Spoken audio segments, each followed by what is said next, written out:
तुम्हाला ते सांगतं की सीट बेल्ट बांध, गाडी आता तू चालू केलेली आहे, सीट बेल्ट बांध, मग ते आवाजच येऊ नये म्हणून त्याच्यामध्ये कॅप लावून टाकलेला आहे.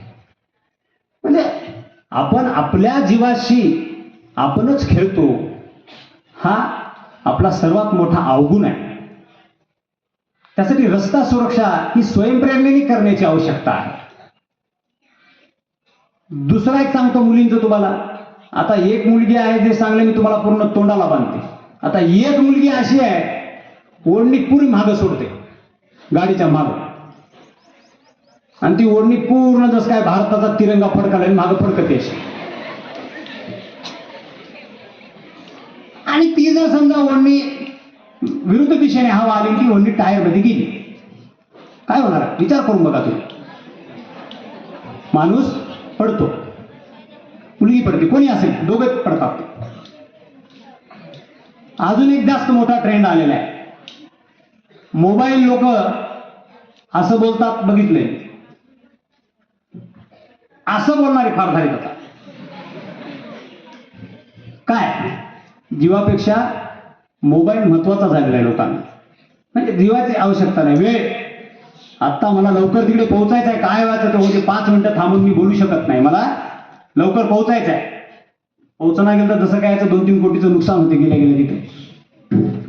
जीवाबद्दल आपल्याला काय म्हणजे जागरूकताच नाही. पण तुम्हाला याच्यासाठी सांगतोय की ह्या गोष्टी तुम्ही तुमच्या आईवडिलांना सांगू शकता. जसं वडिलांना तुम्ही वचन घेता की आता उन्हाळ्यामध्ये मला पप्पा महाबळेश्वरची ट्रिप करा, उन्हाळ्यामध्ये मला पप्पा मामाकडे न्या, कुठेही म्हणजे जिथं तुम्हाला जायचं आहे. पण इथल्या किती मुलींनी सांगितलंय की पप्पा तुम्ही नेहमी हेल्मेट वापरलं पाहिजे.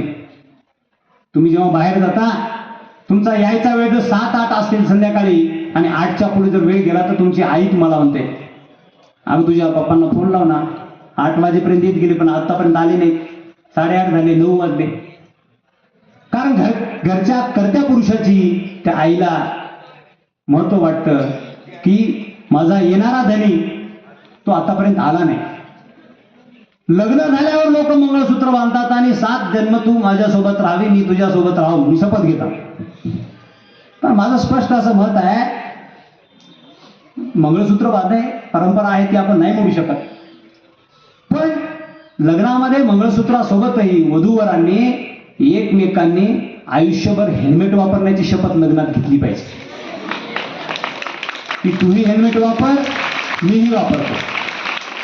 तिचं कारण असं आहे की नुसतं मंगळसूत्र बांधून ते होणार नाही. यानं नुसत्या उघड्या डोक्याने गेला आणि गेला आपटून बरोबर, मग घ्या मंगळसूत्राचं काय करणार? माझ्या पुतणीचं लग्न होतं. माझ्या पुतणीच्या लग्नामध्ये संस्थेकडून आम्ही लग्नामध्ये रस्ता सुरक्षा केली. जे लग्न महाराष्ट्रामध्ये सगळ्यात पहिलं असं लग्न असेल ज्या लग्नामध्ये नवरदेव नवरीने एकमेकाला आयुष्यभर हेल्मेट वापरण्याची शपथ दिली. माझ्या पुतणीचं लग्न 6 मेला गेल्याच वर्षी झालं. एकमेकांना हेल्मेट दिलं. प्रादेशिक परिवहन कार्यालयाचे निमशे सर त्या लग्नाला आले होते. ही प्रेरणा आम्ही परिवहन कार्यालयाकडूनच घेतलेली आहे. आणि या लग्नाची दखल थेट या आपल्या भारताचे केंद्रीय रस्ते मंत्री नितीनजी गडकरी साहेबांनी घेतली आणि मला बोलवलं होतं. हे माझं वोटेबल म्हणून मी तुम्हाला सांगत नाहीये, पण विषय असा आहे की आपण कोण्याही एखाद्या इव्हेंट्स मधून, कार्यक्रमामधून सुद्धा समाजाला एक चांगला संदेश देऊ शकतो. जर आपण जे करू शकतो तर ते इतरांना का सांगू शकत नाही, या भावनेतून आम्ही तो कार्यक्रम